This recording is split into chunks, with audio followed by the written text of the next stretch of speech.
México subordinado. La subordinación en la etapa neoliberal. Novena parte. Ernesto Zedillo, Ponce de León. 1994-2000. Caída de fachada y sumisión reconfirmada. Continuidad de fondo. Intermitencias entre los agentes de la compra-venta. Sección 8. Esta es una obra del maestro Héctor Alejandro Mora Gallardo.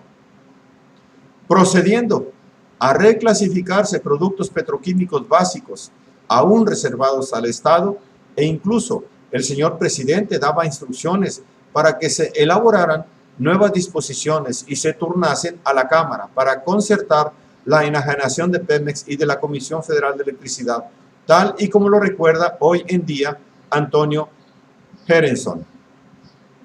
Empezaron con una petroquímica y enviaron los documentos a la Cámara de Diputados. Yo era asesor de la Comisión de Energéticos de la Cámara, así que no solo me enteré de lo que pasaba, sino que participé en ello.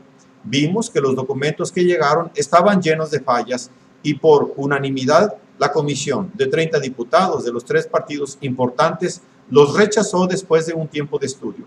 Mandaron los documentos de otra planta petroquímica y al cabo de un tiempo también se rechazó.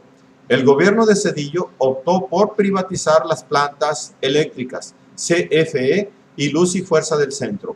Se cambiaron los artículos 27 y 28 de la Constitución, se enviaron ahora al Senado en febrero de 1998, poco menos de año y medio antes de las elecciones nacionales.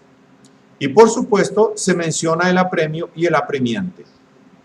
La presidencia de Zedillo empezó con un pacto de este señor con autoridades económicas de Estados Unidos, porque el gobierno se había arruinado y quería mucho dinero prestado. Y los prestadores fijaron tremendas condiciones que fueron aceptadas.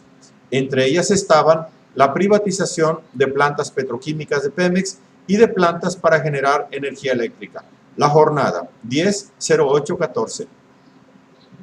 El vendepatrismo de Zedillo le salía de lo más profundo de su indoctrinación en Yale, Universidad Yankee, en la que tuvo el honor de ser programado para ser el tecnócrata más decimonónico que hubiera podido haber en el gabinete mexicano, junto con Pedro Aspe, un engendro del MIT.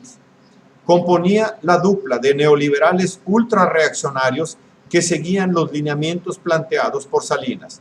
No por nada su trayectoria posterior les ha retribuido con creces su función pública, sí, a favor del capital privado. Los que no eran otra cosa sino los propios del consenso de Washington y así por el estilo.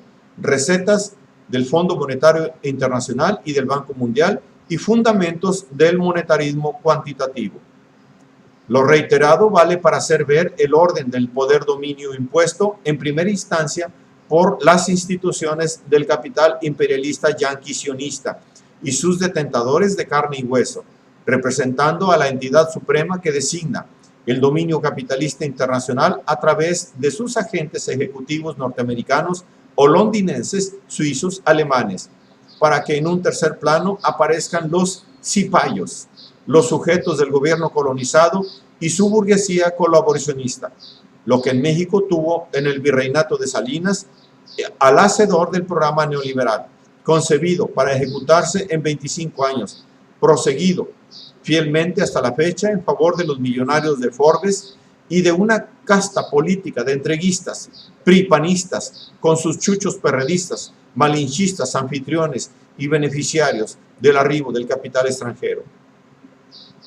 Desde aquellos sexenios se sigue una misma trayectoria, un mismo derrotero trazado desde el norte que no lleva al norte, sino a profundizar la dependencia del sur. El accidente de fin de sexenio, comienzo del otro, no representan ruptura alguna con este propósito preponderante, sobredeterminado por la hegemonía imperialista. Fue que el defecto flagrante y por excesos se tenía de momento que corregir para proseguir el automático aplicando la misma política económica tendiente a recolonizar el México neoliberal en el festín de las fieras que realizan su compraventa.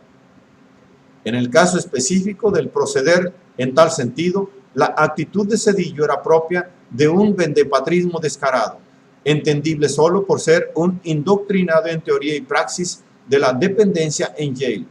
tecnócratas capaces de entregar el país a una casta de capitalistas y al capital extranjero, viniendo a ser una escoria de gobernantes, llegando a cometer actos contra la Constitución y contra México, de traición a la patria, lesa patria, que afectan la condición de vida de la mayoría de los mexicanos, o al menos de los que tienen madre y no participan en el ultraje de la nación.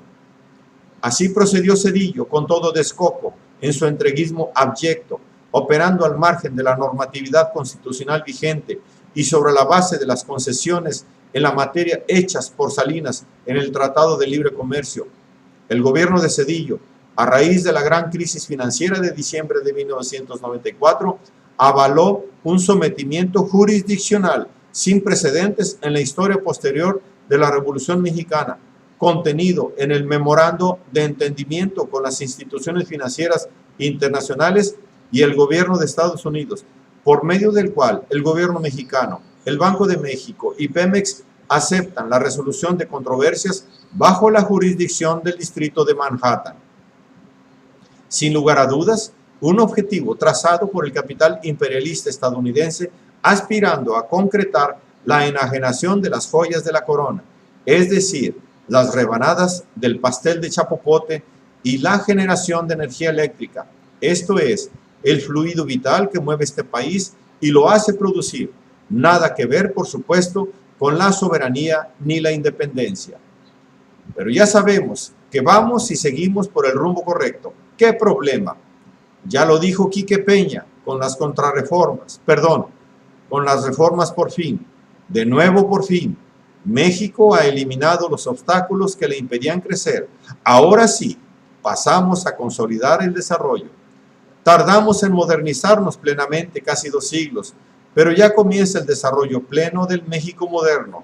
Supina ceguera que en realidad representa el triunfo demagógico del dominio irrestricto de la clase dominante dominada mexicana.